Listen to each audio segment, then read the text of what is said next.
चलिए अब खबरें विस्तार से। राजस्थान के जयपुर में मंगलवार की शाम को राष्ट्रीय राजपूत करणी सेना प्रमुख सुखदेव सिंह गोगामेडी की घर में घुसकर हत्या कर दी गई थी, जिसका एक सीसीटीवी फुटेज भी सामने आया है। हालांकि पुलिस ने 3 में से एक आरोपी को मुठभेड़ में ढेर कर दिया और बाकी 2 फरार होने में कामयाब हो गए। लेकिन इस हत्याकांड के बाद कई सवाल उठ रहे हैं, जिसको लेकर पूर्व मंत्री प्रताप सिंह खाचरियावास ने दुख जताया और सरकार और पुलिस अधिकारियों पर सवाल उठाया है। साथ ही भाजपा नेता राजेंद्र राठौड़ ने कहा है कि घटना दुर्भाग्यजनक है और जाती हुई सरकार के माथे पर कलंक बताया। तो वहीं डीजीपी उमेश मिश्रा ने इस घटना को लेकर कहा कि जल्द ही आरोपियों को गिरफ्तार किया जाएगा।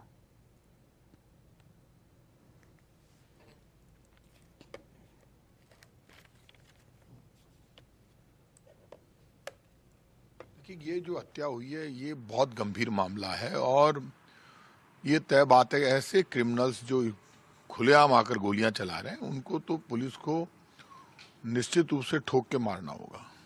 ये वक्त आ गया है ऐसे क्रिमिनल्स का तो तुरंत एनकाउंटर किया जाए। कौन है ये क्रिमिनल्स, कहां से आए हैं, कैसे अटैक कर दिया, ये बहुत बड़ी घटना है। और ऐसे में यदि ये बात आ रही है कि उन्होंने सुरक्षा मांगी थी, तो ऐसे पुलिस अधिकारी जिनसे उन्होंने सुरक्षा मांगी थी उनके खिलाफ सरकार को कार्रवाई करनी चाहिए, तुरंत प्रभाव से एक्शन होना चाहिए, सख्त से सख्त कार्रवाई होनी चाहिए। उनके परिवार की जितनी भी डिमांड है वो पूरी होनी चाहिए, क्योंकि ये सारा मामला बहुत गंभीर है और जिस तरह से हत्या हुई है ये बर्दाश्त के काबिल नहीं है। राजस्थान में इस तरह की घटना, वो भी श्यामनगर में, इस पोस्ट एरिया में इस तरह की घटना हो जाए, इससे बड़ा पाप कुछ नहीं हो सकता। इसलिए तुरंत सरकार को एक्शन लेना चाहिए।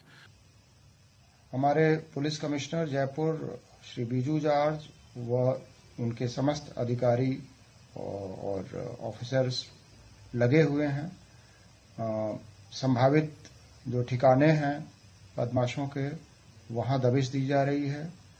पड़ोसी जिलों में और बीकानेर संभाग में भी इस संभावित जो बदमाशों के कॉन्टैक्ट्स हैं उन पे भी दबिश दी जा रही है। और हरियाणा डीजी साहब से भी हमने बातचीत कर उनका भी सहयोग मांगा है। रोहित गोदारा गैंग ने जिम्मेदारी ली है। ये अरेस्ट हम जल्दी से जल्दी सुनिश्चित करेंगे। निश्चित रूप से ये गंभीर घटना है और पूरी गंभीरता से इसको लेते हुए हमारी टीमें लगी हुई हैं। शीघ्र हत्यारों को पकड़ा जाएगा और कठोर विधिक कार्रवाई उनके खिलाफ की जाएगी। दुर्भाग्यजनक है एक राष्ट्रीय स्तर के सामाजिक कार्यकर्ता को, जिसको सुरक्षा की गुहार पुलिस से लगा रहे थे, सुरक्षा नहीं देने के परिणाम स्वरूप गैंगस्टर मारकर चले जाएं। राजस्थान की राजधानी में अपराध और अपराधियों का हौसला देखते ही बनता है। इससे बड़ी घटना हो नहीं सकती। ये जाती हुई सरकार के माथे पर कलंक है। सरकार को चाहिए कि विशेष टीम बनाकर हत्यारों को गिरफ्तार करें और फास्ट ट्रैक में इस मामले को डालकर उनको फांसी की सजा हो, मुआवजा मिले और इस न्यायिक जांच हो पूरे मामले की, ताकि असली चेहरे जो किरदार जो षड्यंत्र करता थे उनके सामने आ जाए। चलिए अब सीधे चलेंगे देहरादून, जहां पे मुख्यमंत्री पुष्कर सिंह धामी क्या कुछ कह रहे हैं आपको सुनवाते हैं।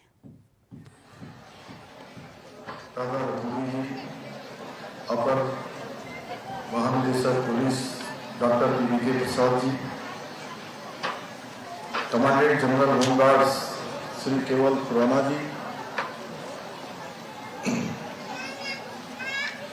श्री नारायण सिंह नकलचार जी आईजी और अधीनस्थ सेवा चयन आयोग के अध्यक्ष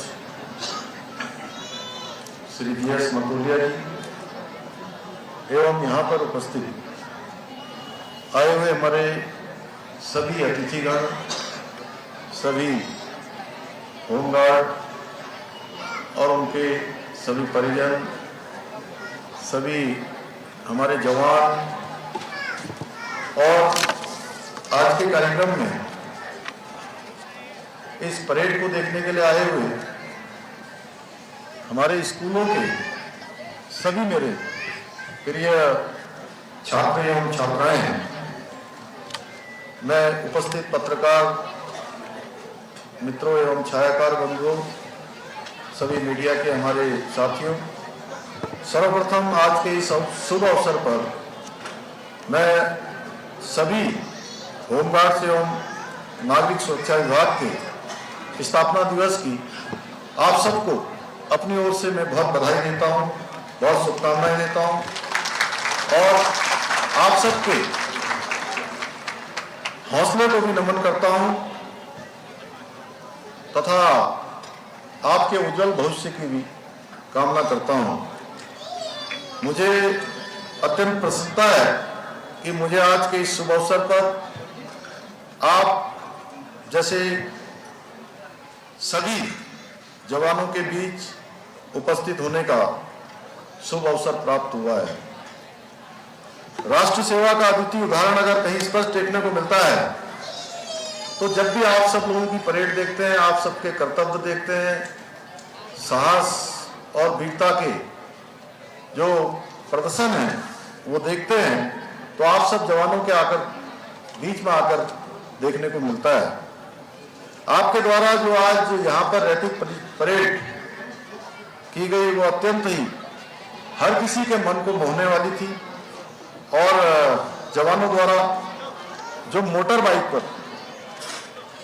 बाइक पर जो साहस, कौशल एवं संतुलन का प्रदर्शन किया गया वो अत्यंत ही मंत्रमुग्ध करने वाला था और बहुत सारे लोगों ने जब हमारी नई जो महिला होमगार्ड्स भी अपने कर्तव्य दिखा रही थी या बीच रिंग के बीच से मोटरसाइकिल निकल रही थी या सीने पर रखकर बड़े ब्रेक्स को तोड़ा जा रहा था या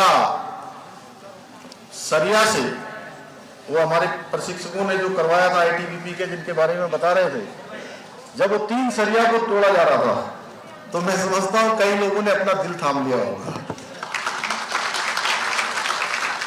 आप सभी जवान हमारे सहयोगी हैं और विभिन्न क्षेत्रों में हमें अपना सहयोग प्रदान कर रहे हैं। राज्य में कानून व्यवस्था को सुचारू रूप से संचालित करने में आप सबका बहुत योगदान है जो अमूल्य है, जिसकी जितनी प्रशंसा की जाए उतनी कम है, क्योंकि मैंने स्वयं अनेकों बार देखा है कि हमारे होमगार्ड्स के जवान कड़ी धूप में यातायात हो, सुरक्षा व्यवस्था हो या अभी जो सिलक्यारा में टनल के बाहर उनको मैंने ड्यूटी के दौरान देखा है। मैं आप सबके इस जज्बे को सलाम करता हूं।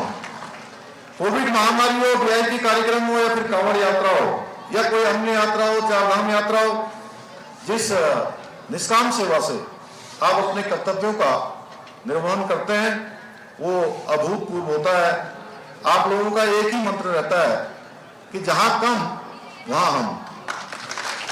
यह स्वैच्छिक संगठन हमारी समुदाय की सुरक्षा और न्याय के लिए सक्रिय रूप से काम करता है और समय समय पर आपने साबित किया है कि हमारी समाज में एकमतता और सामूहिकता है जो हमें सशक्त बनाती है, शक्तिशाली बनाती है, हमारे अंदर साहस पैदा करती है। यह सच है कि हमारे सभी सदस्य विभिन्न पेशेवर पृष्ठभूमियों से हैं, लेकिन सभी का एक ही लक्ष्य है, देश और समाज की सेवा में अपना अधिकतम योगदान देना। इस संकल्प के साथ आप प्रदेश की समृद्धि, सहयोग और समर्पण का महत्वपूर्ण अंश बन रहे हैं।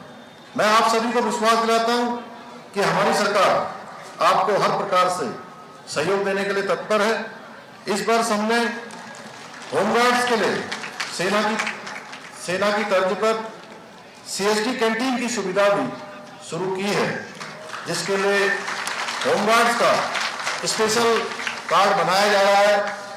इसके साथ ही होमगार्ड विभाग में आपदा राहत एवं बचाव कार्यों तथा जन सामान्य सहायता के लिए तुरंत मोबाइल एप्लीकेशन बनाया गया है जो अत्यंत ही सराहनीय है और यह ऐप शुरू करने वाला उत्तराखंड देश का पहला प्रदेश है।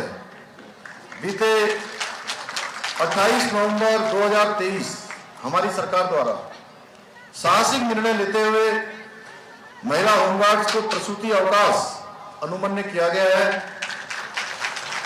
हमने समस्त होमगार्ड स्वयंसेवकों हेतु पूरे सेवा काल में 6 माह का चिकित्सा अवकाश प्रदान करने की भी संस्तुति प्रदान की है। राज्य में प्रथम बार महिला एवं पुरुष होमगार्ड्स को आत्मरक्षा हेतु विशेष प्रशिक्षण प्रदान किया गया है।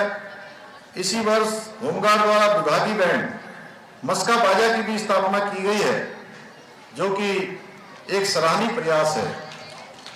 आपकी होमगार्ड्स हेल्प डेस्क भी अभूतपूर्व कार्य कर रही है।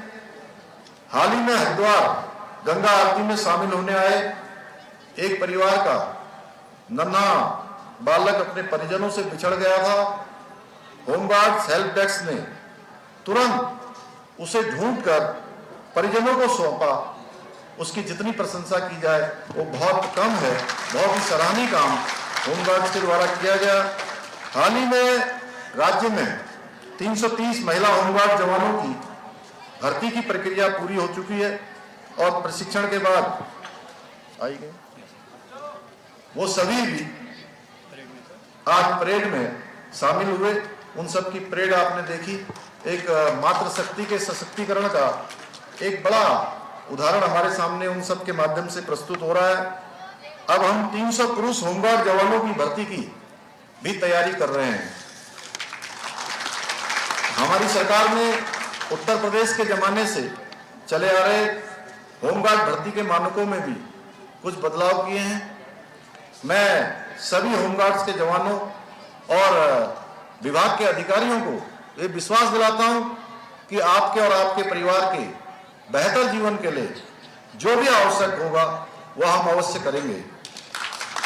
मैं आज के इस अवसर पर आप सभी जवानों के लिए कुछ जो आगे प्रस्तावित होने वाला है उनको घोषणा में सम्मिलित करने के लिए मैं चाहता हूं आप सबके समक्ष कहूं। यह घोषणाएं निश्चित रूप से हमारे होमगार्ड्स भाइयों बहनों के लिए लाभकारी साबित होंगे। होमगार्ड्स विभाग में शस्त्र प्रशिक्षण प्रदान किए जाने हेतु इंडोर फायरिंग रेंज, जिसके बारे में अभी कमांडेंट जनरल ने यहाँ पर हमारे सामने बात रखी थी कि प्रेम नगर में विभागीय भूमि पर निर्माण किए जाने की मैं घोषणा करता हूँ। होमगार्ड जवानों को वर्ष भर में 12 आकस्मिक अवकाश दिए जाने की भी घोषणा करता हूँ। होमगार्ड स्वयंसेवकों की कंपनी कार्यालय, ट्रांजिट कैंप, इमरजेंसी सर्च एवं रेस्क्यू सेंटर हेतु भवन निर्माण किया जाएगा। विभागीय मोटरसाइकिल दस्ते हेतु मोटरसाइकिल भी क्रय की जाएगी। पुलिस कार्मिकों एवं एनडीआरएफ की भांति उच्च हिमालयी क्षेत्रों में ड्यूटीरत होमगार्ड स्वयंसेवकों को प्रोत्साहन हेतु अनुमन्य राशि प्रदान की जाएगी। भाइयों बहनों, जिस प्रकार आप लोग अपने समर्पण भाव, कर्तव्य पालन से राज्य और देश की सेवा कर रहे हैं, उसी प्रकार हमारी सरकार ने भी इन घोषणाओं के माध्यम से आपको एक बेहतर जीवन प्रदान करने का संकल्प लिया है और राज्य के हित में जहां भी जरूरी हुआ है हमने कुछ मान्यताओं को छोड़ते हुए उस पर भी निर्णय लेने में तनिक भी देरी नहीं की है।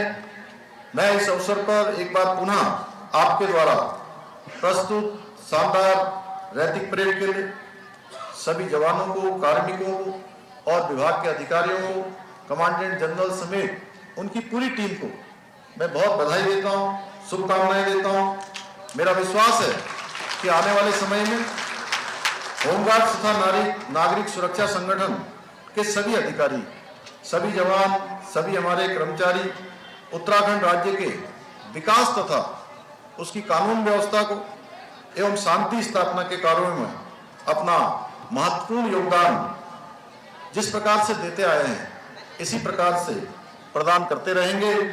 अंत में आप सभी को फिर से आज के इस शानदार दिवस के लिए, शानदार आयोजन के लिए, शानदार परेड के लिए, साहसिक प्रदर्शन के लिए मैं बहुत बधाई देता हूं, बहुत शुभकामनाएं देता हूं।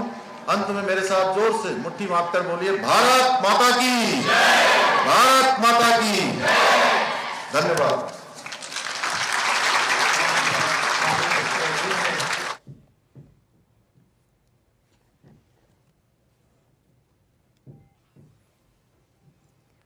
तो मुख्यमंत्री पुष्कर सिंह धामी को देहरादून से सुन रहे थे आप। किस तरीके से उत्तराखंड प्रगति की राह पे है, ये उनके बारे में जानकारी दी जा रही थी और आगे इसी तरीके से विकास किया जाएगा। खबरों में आगे बढ़ेंगे। शीतकालीन सत्र के दौरान लोकसभा में डीएमके सांसद DNV सेंथिल कुमार एस ने गौमूत्र को लेकर एक टिप्पणी कर दी, जिसको लेकर बीजेपी के सांसदों ने राहुल गांधी और विपक्ष पर निशाना साधते हुए भाजपा सांसद साध्वी प्रज्ञा सिंह ठाकुर ने कहा कि डीएमके के सांसद को सदन, जनता, गौ माता, देश और सनातन धर्म से माफी मांगनी पड़ेगी। साथ ही भाजपा नेता शहजाद पूनावाला ने इंडिया गठबंधन को लेकर कहा कि ये कोई डीएमके की सोच नहीं है, ये पूरे इंडिया गठबंधन का बयान है। तो वही केंद्रीय मंत्री गिरिराज सिंह ने कहा कि राहुल गांधी मोहब्बत की दुकान खोलने के बाद उत्तर और दक्षिण भारत को लड़ाने की कोशिश कर रहे हैं। So that is the main reason that the people of this country should think that the power of this BJP is only winning elections and mainly in the heartland states of Hindi and what we generally call as the Gomutra states. You cannot come to South India. You see all the results of what happens in Tamil Nadu, Kerala, Andhra, Telangana and Karnataka. We are very strong over there. So we will not be surprised if you have an option of converting all these states also into union territory so that you can come into indirect power of coming and having, because you can never dream of setting foot over there and taking control of all these southern states. So having the reservation bill into confidence. So जहां गौ माता मध्य प्रदेश में पूजा जाता था, छत्तीसगढ़ और राजस्थान में भाजपा की सरकार आई इसलिए है कि गौ माता का संरक्षण कर सके।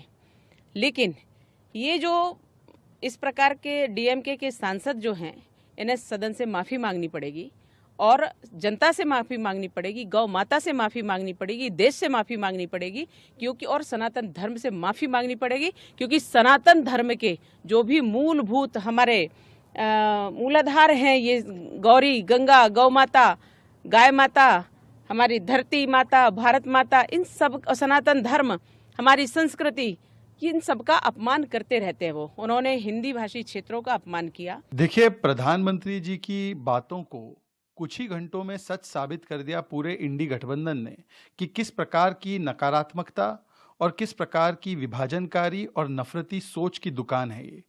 और ये कोई एकलौता डीएमके की सोच या डीएमके की बात नहीं है, ये पूरे इंडी गठबंधन का बयान है। क्योंकि इस नेता से पहले कांग्रेस के नेताओं ने 3 राज्यों के चुनाव हारने पर जिस प्रकार की अमर्यादित, अशोभनीय और निंदनीय टिप्पणी की उत्तर भारत को लेकर, और उसकी देखा देखी फिर डीएमके के नेता ने जिस प्रकार से संसद के भीतर ये टिप्पणियां की। गौमूत्र राज्य का मतलब क्या है? गौवंश से तो महात्मा गांधी प्रेम करते थे। गौमूत्र और गौ के गोबर को खरीदने का काम तो हाल ही तक भूपेश बघेल की सरकार भी करने का दावा कर रही थी। मोहब्बत की दुकान खोलने वाले राहुल जी अब दक्षिण भारत, उत्तर भारत को आपस में लड़ाने की बात कर रहे हैं। जिस शंकराचार्य ने पूरे देश को, वो भी दक्षिण भारत के थे, उन्होंने एक किया, आज उस पर दबाव बना रहे हैं माफी मांगने के लिए। इसका मतलब ये है कि जब स्टालिन के लड़कों ने सनातन को समाप्त करने के लिए कहा था, तो ये इनकी सहमति थी। भूले नहीं, हम गौ को और गौ माता को और गौ माता के मूत्र को भी हम सम्मान करते हैं, पूजते हैं, मुझे इसका फक्र है। लेकिन सनातन को जो समाप्त करने की कोशिश करेगा वही समाप्त हो जाएगा। ये मैं डंके की चोट पे कहता हूं, ऐसी हल्की बयान न दे। तो फिलहाल के लिए बुलेटिन में इतना ही। खबरें लगातार जारी, देखते रहिए इंडिया वॉइस।